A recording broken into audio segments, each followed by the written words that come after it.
Welcome back to Movie Recaps. Today I will show you a horror drama film from 2019 titled Down. Spoilers ahead. Watch out and take care.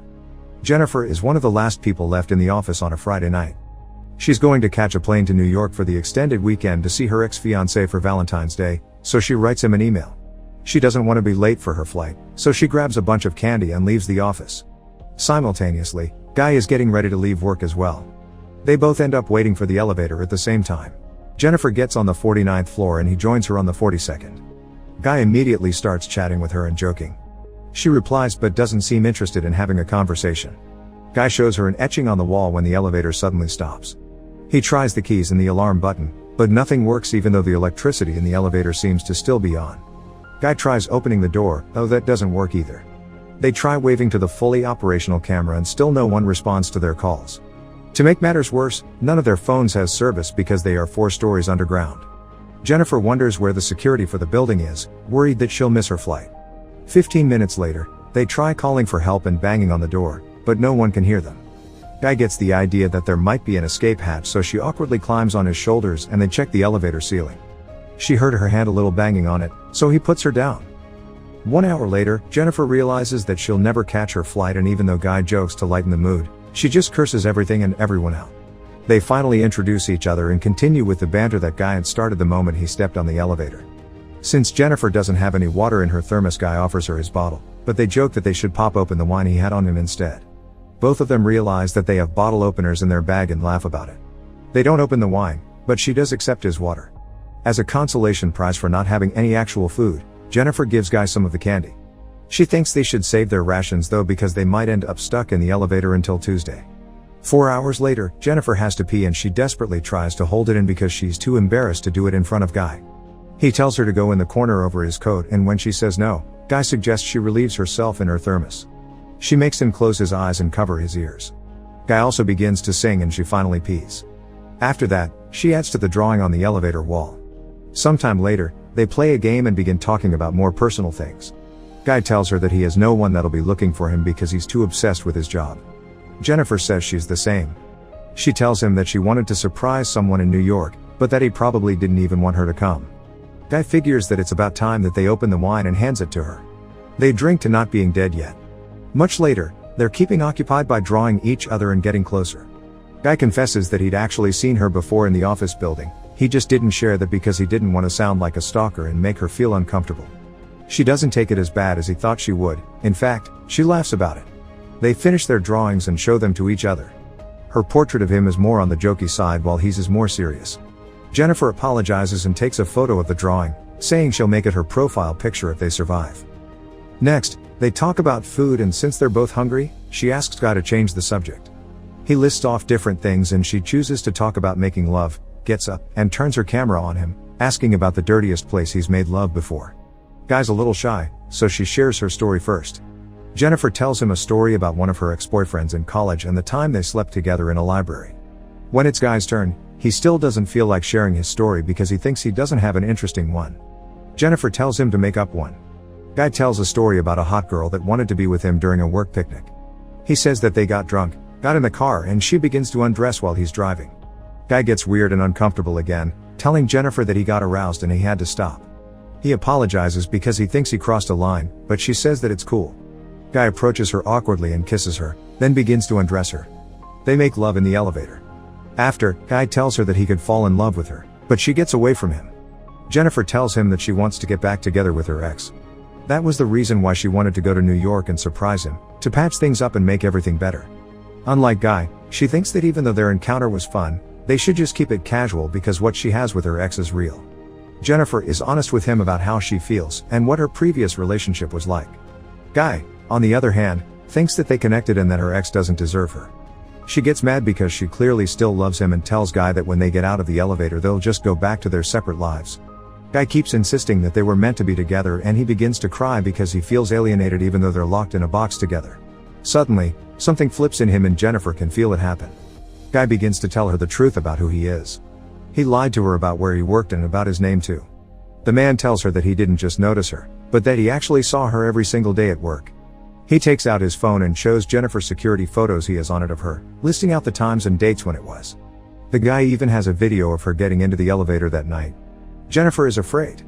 He tells her that he's actually the building's security guard and gets angry when he explains that no one ever notices people like him. She didn't even recognize him even though he works at the front desk. He thinks that he knows her more than her ex and tells her that he planned everything that happened that night. The man takes out a key and unblocks the elevator. Jennifer can't believe what he did to her and says that she'll call the cops and that he'll rot in jail. He doesn't like that, so he grabs her and they begin to struggle. Flailing her legs during the fight, Jennifer breaks the elevator key. They continue to fight and she knocks him out with her shoe. Jennifer is afraid that she killed him, so she approaches him to check when he suddenly jumps up and knocks her down. They both remain unconscious in the elevator. After a while, Jennifer wakes to find the man conscious already. She asks him why he did it. His reasoning is that he wanted to get her away from everything so that they could connect on a human level. He says that they didn't just have a date but an entire relationship in the weekend stuck in the elevator. Jennifer thinks that he's not going to get away with it because someone will surely come to get them out. Unfortunately, she finds out that the guy has taken all the shifts for that weekend and the 2 other guards won't be coming in until the extended weekend is over on Tuesday. Jennifer asks what he'll do and he says that he would rather kill her than go back to prison. He says that he never forced her to do anything, but Jennifer tells him that he kidnapped her.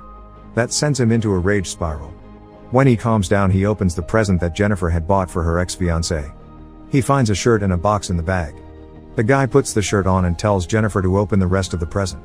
Jennifer opens the box to reveal cigars, complete with the necessary tools, like the cigar scissors and lighter. He lights a cigar and taunts Jennifer further, even saying that she could have gotten her ex back with all the nice gifts. In a gust of irony, he wishes her a happy Valentine's Day. Sometime later, the guy apologizes to Jennifer for scaring her and asks her if they can reconcile. He asks for another chance and tells her that she doesn't have to answer right away, but to think about it. The guy comments on the travel ad that's playing in the elevator, saying that the people in the video look happy together. He tells Jennifer that he'll take her to the resort from the ad one day. He's bothered by the neon light in the elevator that isn't working, so he breaks it with Jennifer's thermos. The guy realizes that the light bulbs under the ceiling panels must get replaced sometime. He thinks that he can get that panel off and get out of the elevator thought there. As he breaks it open with the thermos, Jennifer stands up next to him. He asks Jennifer to give him a boost to get up there, promising that he'll come back for her. However, Jennifer thinks it would be easier if he gives her a boost because she doesn't have enough strength to do it. He doubts that she'll want to come back for him and she'll call the cops. Jennifer tells him everything that he wants to hear and convinces him to give her the boost.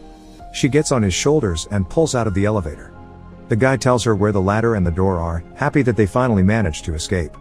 Jennifer turns around and gives him the middle finger, pissing him off. As she climbs the ladder, he finds a way to get out of the elevator too. The guy binds 2 pieces of clothing together and throws them over the elevator beam. Jennifer is already moving towards the door as he starts climbing up. He tells her that she'd better run because now she's going to die. Jennifer gets close to the door when he already reaches the level she's on and follows her. She opens the door and screams for help, then he suddenly garbs her and hurls both of them back in the elevator. They both fall unconscious. Jennifer wakes up first and sees the fire sprinklers, conceiving a new plan to get herself out. She tries to activate the fire alarms by lighting a cigar, but when she doesn't manage that, she starts a small fire. As the elevator fills with smoke, the guy wakes up and she punches him, breaking his nose. Jennifer succeeds in restraining him with a piece of clothing. He tells her that the fire alarm won't come on, but that they'll just get soaked and electrocuted. Jennifer threatens to seriously hurt him and makes him confess to everything that he's done to her. She turns her camera on and shoots herself, explaining what she knows about what happened. Jennifer turns the camera on him and asks for his real name. He says he's called John Deacons. John confesses that he got them stuck in the elevator on purpose. He even etched the drawing on the wall. That Friday he used the key to stop the elevator while she wasn't looking. Jennifer makes him admit to trapping her in the elevator. John admits to trapping and kidnapping her. She keeps questioning him, so he confesses to the camera everything that he did to her, from hitting her head on the ground to throwing her against the wall. Jennifer asks why and John says that he just wanted a date with her. If he had asked her out normally, she would have turned him down. John tells her who he was before he became a security guard. He was an accountant that worked for a big firm and was a real hotshot. John tells her that the story about the girl in the car was true, but that it ended differently than what he implied. He ended up missing an exit and drove straight into a ravine. The car flipped 7 times until it was stopped by a tree. The girl was dead on impact. John got only 6 months in jail because he had the resources to keep himself out. When he got out, the only job he could get was as a security guard. After a few months, he wanted to be himself again and feel it for a little while. Jennifer still doesn't understand why he chose her. He says that it's because she's great. Monday arrives and they're still trapped. One of the other security guards, Eddie, takes his new girlfriend to the building to show her the roof. When they walk inside, he looks for John, and when he doesn't find him, he checks the security monitors. Eddie sees John and Jennifer are stuck in the elevator, waking them both up. Jennifer begs him to get them out of there. He tells her that he'll come down and get them out, while his girlfriend falls asleep on the couch. Eddie gets to the elevator and pulls the doors open with a crowbar. Jennifer wants to get out, but he tells her that he needs to open the doors completely first and moves away. Suddenly, John knocks her out. He tells Eddie that he's there and he gives John his keys. John tells him that it's not working and Eddie says he'll climb in to help them. He gets stuck in the elevator and sees that something has happened inside when John turns on the elevator and cuts him in half. He knocks Jennifer out again, then takes her to his car and puts her in the trunk. John goes back into the building and disposes of Eddie's body and his clothes. He cleans himself up and puts on his uniform, sliding a cigar into his pocket. When John gets to the front desk, he deletes all of the videos from the security cameras. Eddie's girlfriend wakes up and John kills her too, then drops her in the shaft as well. John gets to his car and takes Jennifer to a secluded location to dispose of her. He pours gasoline into a dumpster to prepare. Before he opens the trunk, John tells Jennifer that he still likes her and it's unfortunate they couldn't be together.